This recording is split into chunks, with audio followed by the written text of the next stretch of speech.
What's up, everybody? Welcome back to another episode of Rams Brothers. I'm your host, Dean, and I'm joined, as always, by my brother and the other great host of this show, Nick. And Nick, preseason's underway. Rams have some joint practices they've scheduled in the past couple of weeks that they've gone through, some injury news, everything in between. And first and most importantly, how are you, my good brother? I'm good. I am lucky every day that I wake up a Rams fan and not a Minnesota Vikings fan who seem to be having the worst injury luck of all time. Life could be worse. I do feel like, though, that there are a lot of injuries, right? And it starts with Matthew Stafford. You know, obviously the offensive line is banged up. Puka Nacua. People are week to week. Matthew Stafford's expected to be back at practice next week. But still, I mean, like, how many more injury concerns could you possibly deal with just in a training camp and a preseason alone without even playing your starters in a preseason game? A little bit stressful. Nothing has been too scary where it feels like by September 8th they will not be 100%. So just happy that things are getting out of the way and being pushed forward. Like, Stafford scared the crap out of me because, like we said last week, Jimmy Garoppolo suspended the first two games. So we the Rams brothers put out like a really nice tweet that was like, names to keep in mind: Ryan Tannehill, just in case anything happens with Stafford, because it's not fun. We got some more, so we'll jump into it. But before we jump into what we like to consider the top 5 storylines of the preseason and joint practices thus far, ahead of Rams-Chargers preseason game tomorrow, where the Rams are actually visitors in their home stadium, which is annoying. I want to make sure to remind everybody, like and subscribe. A lot of good content coming your guys' way. The shorts, posting 3 shorts a day. Making sure that we're staying up to date on all news, whether it's injury related, joint practice related, training camp related, preseason related. We got you guys covered. And also, I want to make sure that we're talking about our partner, Autograph, because this episode is brought to you by Autograph. And we're 80% to our goal, Nick. So all you guys have to do is join on the app. So download the app. And then once you download the app, you're going to be asked to put in a referral code. So you're going to punch in this referral code down here at the bottom of your screen. And all you got to do is consume Rams content. You just got to get in and make sure you're consuming, whether it's a podcast, an article, a video, and you're going to get rewarded for doing so. And you could apply all of those rewards to tickets, to merchandise, to a lot of other different cool things that Autograph is offering to fans. So make sure you guys sign up. We're almost to our goal. We're getting very, very close. We appreciate everybody who signed up thus far. Like I mentioned, 80%. So we're on our way. I love it. Good stuff, guys. You guys rule. Appreciate it. Autograph is awesome. Thank you for sponsoring this episode. Yes. So let's get into the Matthew Stafford news. So hamstring injury. It was on Wednesday's joint practice in Oxnard with the Cowboys. Stafford felt a little bit of hamstring tightness that sidelined him for the second half of practice. He was still in full uniform on the sidelines. Sean McVay mentioned yesterday in a presser that he fully expects Matthew Stafford to be back at practice next week. Stafford was actually scheduled to speak with the media on Wednesday, but ended up declining because he probably doesn't want to talk through hamstring tightness. Like, he probably would have played. You know how tough Matthew Stafford is. Puka Nacua, Cooper Kupp have talked about how he actually plays a little bit better when he's banged up. So I'm not that concerned. It's not a week-to-week injury designation like it is for guys like Puka Nacua, Rob Havenstein, Alaric Jackson. But before Matthew Stafford tweaked his hamstring, Jordan had reported from The Athletic that Jordan Whittington and Tyler Johnson were getting snaps in Puka Nacua's spot, with Jordan Whittington being the favorited player in run-heavy sets. So you're going to see a lot more Jordan Whittington in preseason games. I think he's a perfect pairing with Stetson Bennett to help him kind of, move along in the right direction. And I think you're just going to be able to see him get more snaps with this team because he is favored in run-heavy sets. And then additionally, we're also seeing Davis Allen and Hunter Long going to continue to get some time in the preseason because the Rams are heavily favoring Colby Parkinson as their tight end 1. So in 11 personnel, Colby Parkinson is going to be the starting tight end. You're going to see Davis Allen potentially in 12 personnel. You'll probably see Davis Allen in some pass-heavier sets. You'll see Colby Parkinson in some run-heavier sets. And then 12 personnel, 13 personnel, if you want to kind of kick that around towards the red zone. You could absolutely do so. And Jimmy G, we talked about Jimmy G.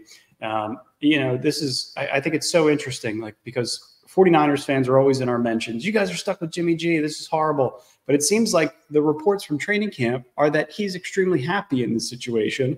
Yeah. And if he wasn't suspended, there would be no quarterback 2 concern in terms of him having to get some time in the first couple of weeks. So I wanted to get your opinion just on Jimmy G thus far before we jump into potential solutions to solve for Stetson Bennett.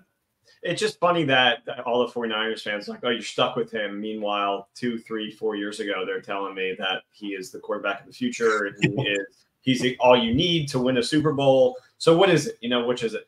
But I love the Jimmy G signing. I saw Turf Show Time, shout out to Turf Show Time, put out a piece that mimicked what I was saying at the beginning of the offseason, which was let's just keep Carson Wentz on this roster because he can do exactly what we need him to do. He's not suspended.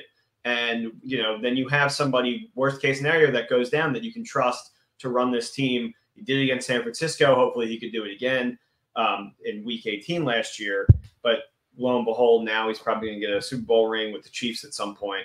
But Jimmy G as a backup, I think is probably on the upper echelon, the S tier of backups in this league. So if you take out those suspensions, I feel absolutely confident. And then Stetson can just hold a clipboard for the remainder of the season. That's perfectly fine by me because then, Jimmy G is there if we need him suited up at any point. But because of the Stafford injury, you do feel a little bit of concern. Like, I don't want to start this season 0-2 with a banged up Stafford coming in to swoop in after the 2 losses because Bennett's not going to be able to take on the Lions, I don't think. No, and that's the concern. It's I think after this preseason game, if you see Stetson Bennett continue to struggle, that's where you're going to be talking about potential veteran solutions. We talked about Ryan Tannehill, some other guys that I want you guys just to keep in mind. Bryce Perkins is a guy that played in the UFL, obviously has some time with the Rams back in the 2022 season. You saw him play against the Chiefs. You saw him get some starts. John Wolford was another guy that I thought I had in mind, but then I was like, oh, wait, John Wolford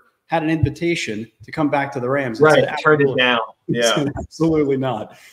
Luis Perez is another one that has been in Rams camp. Got some preseason reps a couple of years ago. He was another guy that was in the UFL. And then one more player I want you guys to keep your eyes on is Brian Hoyer. He was Jimmy G's backup last year in Las Vegas. I mean, I'm sure he's pushing 35, 36 years old at this point. Was previously Tom Brady's backup. You saw him get starting time in Cleveland. It feels like 100 years ago. So just 4 names that I want you guys to keep your eyes on is Ryan Tannehill, Bryce Perkins, Luis Perez, and Jimmy G. And this is all because of the concern with Stetson Bennett. Because you look at the Rams' 2023-2024 draft class, and I'm going to get into, this is another top 5 storyline in terms of how the draft class is progressing. That 4th round pick of Stetson Bennett, everybody surrounding him, has a lot of talent, has a lot of upside, and feels like they could potentially be starters in this league moving forward for the foreseeable future. And that's really where the concern kicks in. It's if they just evaluated it a little bit differently, maybe they found some value in a different type of backup quarterback in that draft, maybe things would be going different. But it's been shaky so far, and we're just hoping that it could get better in the next couple of seasons. I mean, people want to talk about the success story of last week as opposed to the 4 to almost 5 interceptions, where it's at the end of the day, this kid's a winner, so he was able to complete the job and get us a win to end the season. So prove it this week. You have an opportunity, and then you're going to have another one the following week. So I'm not 100% out on him. They saw something in him a while ago that they thought was the caliber to be Stafford's replacement. So, go out there, Bennett, and prove it. No more excuses. I don't want to hear he hasn't played football in a year. None of that. If you think you can go out there and start because that's what you should be trying to do, then make a name for yourself. Less mistakes, and you have to be able to read the defense better than what you did last week. Yeah, I don't disagree at all. And, it's going to be a storyline for the remainder of preseason, so we'll continue to talk through it. The second storyline that I wanted to make sure to focus on was the return of Aaron Donald. Rams joined practice with Dallas. And Whitworth, but he's always there. Whitworth is always there. Yeah, he was in an advisory role, a part-time advisory role as of last year, but he's always within the Rams facility. It obviously speaks to an incredible culture that Sean McVay has instilled, that these players retire, they want to come back, they want to see practice, they want to see the young kids develop. Chris Shula actually was really vocal about Aaron Donald coming back. He was he's always welcome back, and anytime more so specific to a coach. Anytime he wants to come coach and help out, he knows that the door is always open. While I think Andrew Whitworth is clearly done with football. Like I talked about him being in a part-time advisory role with the Rams last year, but Aaron Donald still looks like he could play football right now. Looks like he could put on the pads. And Mike LaFleur was also mentioning that they were expecting, you know, Stone Cold Steve Austin music and Aaron Donald to put back the jersey on and just announce to the staff and to the team that he's coming back. But it's likely not going to happen as of right now. I think if the Rams are in maybe a similar situation to what the Eagles were in last year, where they were 10-1, you know, you're have really high upside. Team's extremely healthy, which is not necessarily the case right now, but they're progressing in the right direction. And Donald feels like there's maybe a 6-7 game window that he can come in and help close in anticipation to a Super Bowl run. I think that's likely. And then the other thing that I wanted to mention too is if Aaron Donald was still on the roster when Albert Huggins pushed one of the Rams' equipment interns, I think Aaron Donald would have taken off one of the Dallas Cowboys' helmets and tried to beat the team with it, especially Albert Higgins. This I thought was absolutely ridiculous in terms of this is an intern.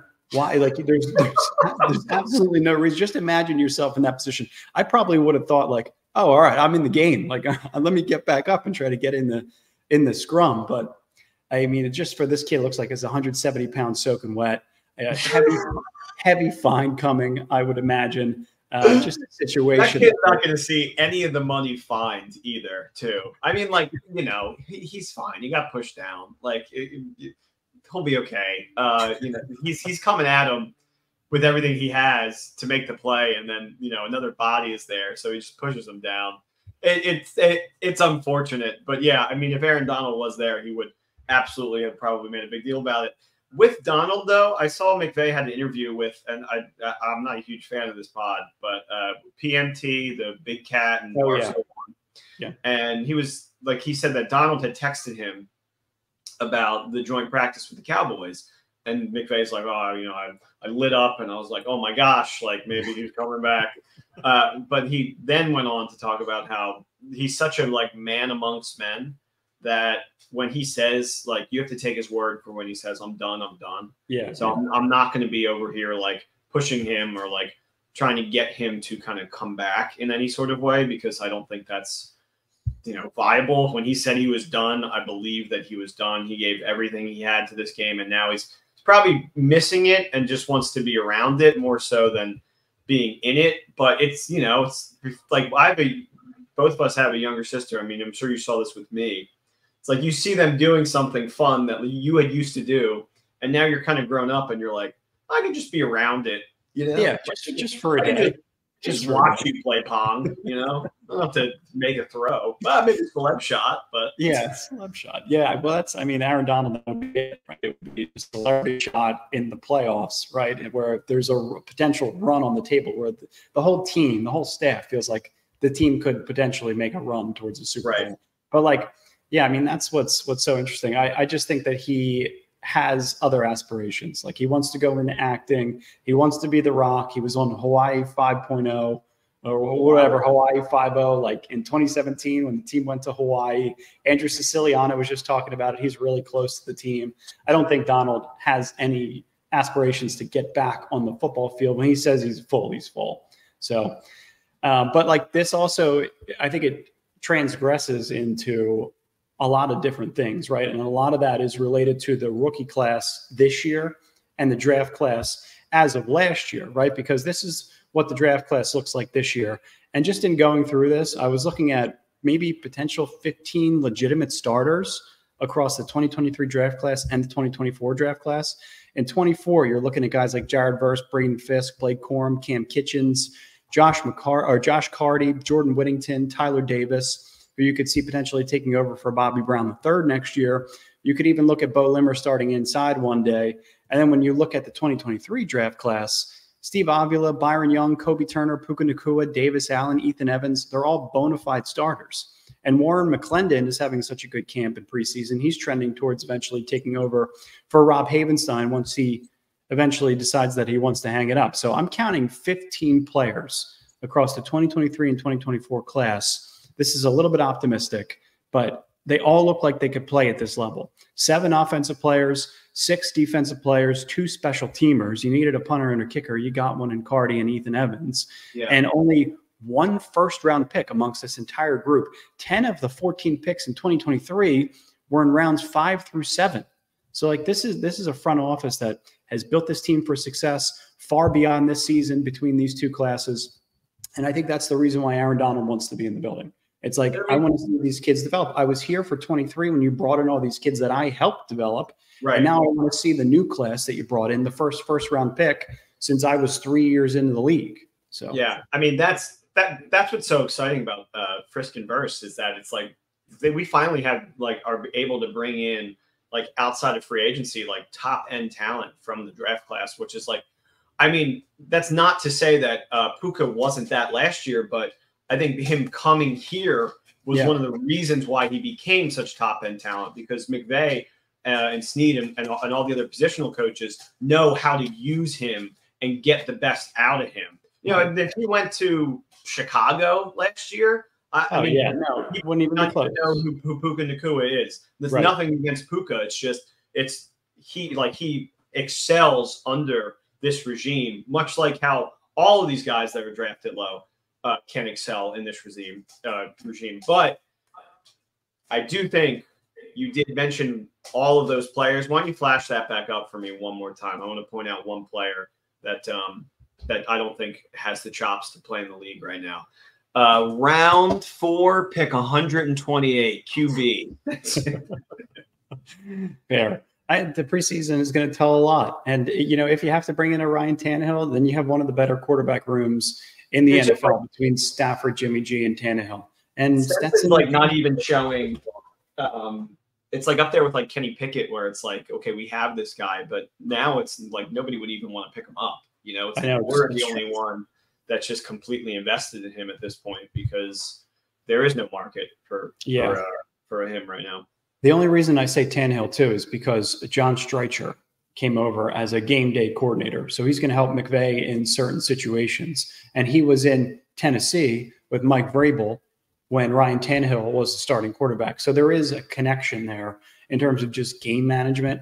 He has a little bit of ability to move the pocket too, just in the way that he plays, right? He has some talent with his legs. It's like if you wanted to be in the pistol, you wanted to be in run heavy sets, you could execute similar stuff that you would be able to execute with Jimmy G.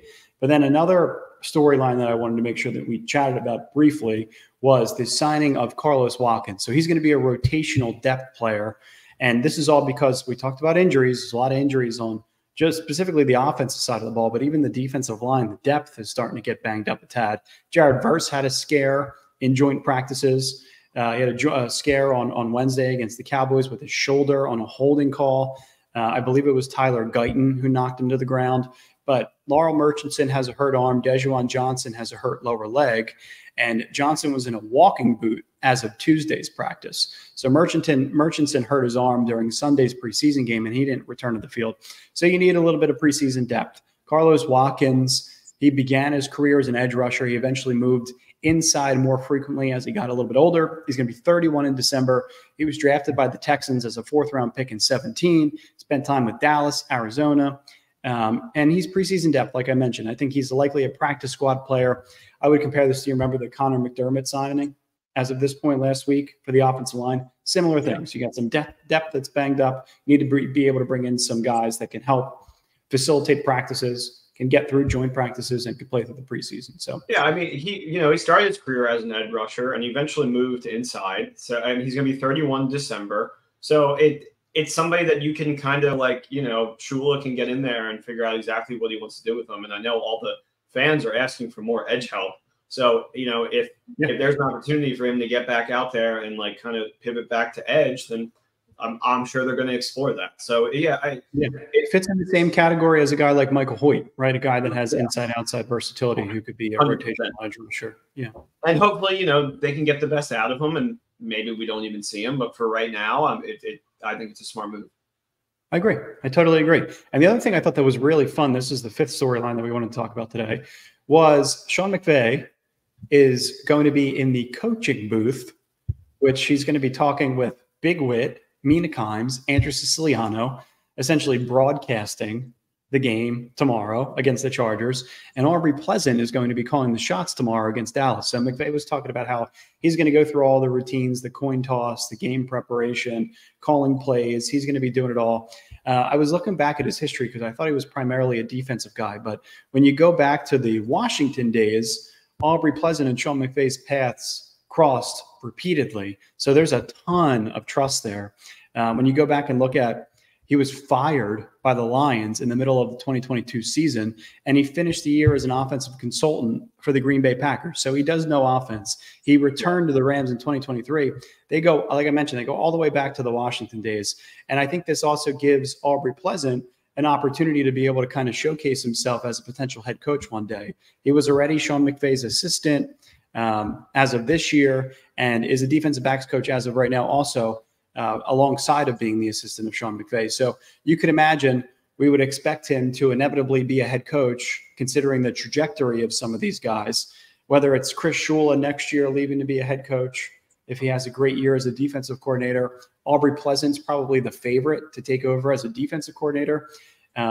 So I would imagine that the game it's a preseason game. I think the Rams get a lot of their work done in these joint practices when starters are on the field. So like this is all just kind of a run through and making sure you get your depth some work to see who can play and who can't. Did we have a McVay-less game at any point in the last 2 years? Did McVay, Rob? He deferred play calling a couple of times in 2022. Last year, he deferred play calling to the LaFleur brother, Matt, on the last game of the season. But I'm trying to remember, like, did he miss a game for his son's birth? No. Rob coached? That didn't happen? There was the potential of that happening? I think there was a potential of that happening, but McVay said he was going to be there regardless. But I think in 2022, I think Mike LaFleur, like you mentioned, I think he took over for play calling duty at some point. And then maybe even in the last game of the season last year, Mike LaFleur took over for play calling. I think he did, it's a trend. Game. Yeah, it's a trend. Over. Yeah, the Niners are doing it. They're doing it with Kubiak, younger Kubiak brother. Kyle Shanahan's deferring play calling over to him. So I think it's a fun little wrinkle in the preseason, right? Like you're not, you don't have to go full force. McVay seems like he's more willing to broadcast and do interviews and stuff during these preseason games. You could tell he does it in his sleep. He's almost a better broadcaster while he's coaching. So I'm pretty curious to hear how he is up in the booth when he just has dedicated time to be able to do that. So he sounds so much like the Gruden in him is just like getting closer and closer to the surface. He just sounds so much like Gruden. There he is with a Gruden, right? Yeah. I mean, imagine you spend all of your young coaching days with Shanahan's, with Gruden's, with LaFleur's. Like you're gonna end up sounding like one of them or a collection of all of them. Yeah. I mean, he's definitely got his own thing going for sure.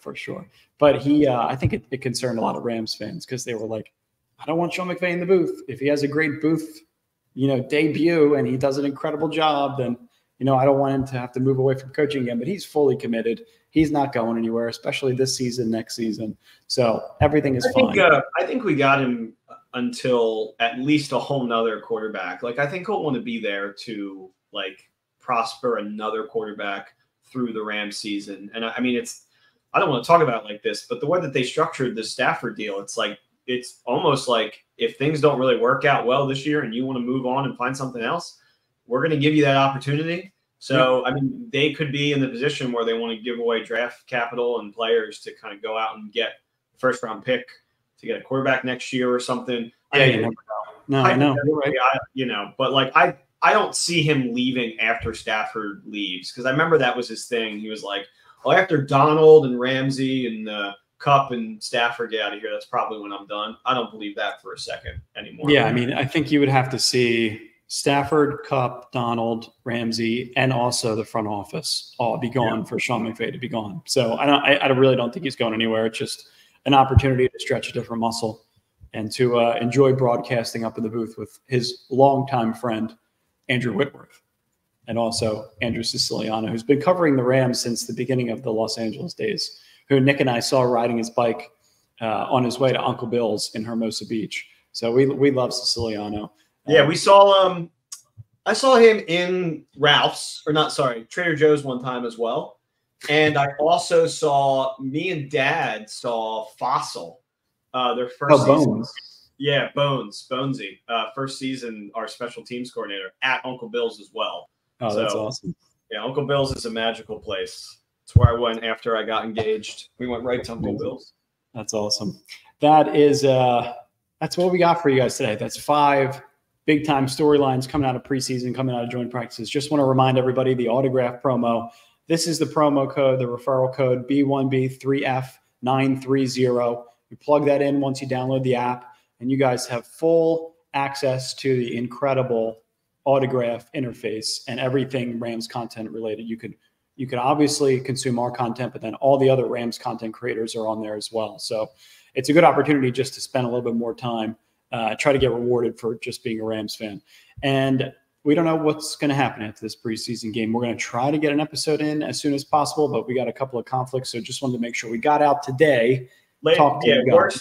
Worst case scenario, we got one coming out for you Monday to discuss the preseason. So we're not going anywhere. We appreciate you guys listening. And the best way you can help us is signing up to autograph, using our referral code, and also maybe get a mug from the Rams Brothers store right below on YouTube. I got one. It's a great coffee mug. It's awesome. Hey, I have to get one so I can have it for the, Yeah, you do. You got to get one. We appreciate you guys. We'll talk to you soon. And as always, go Rams. Horns up, baby.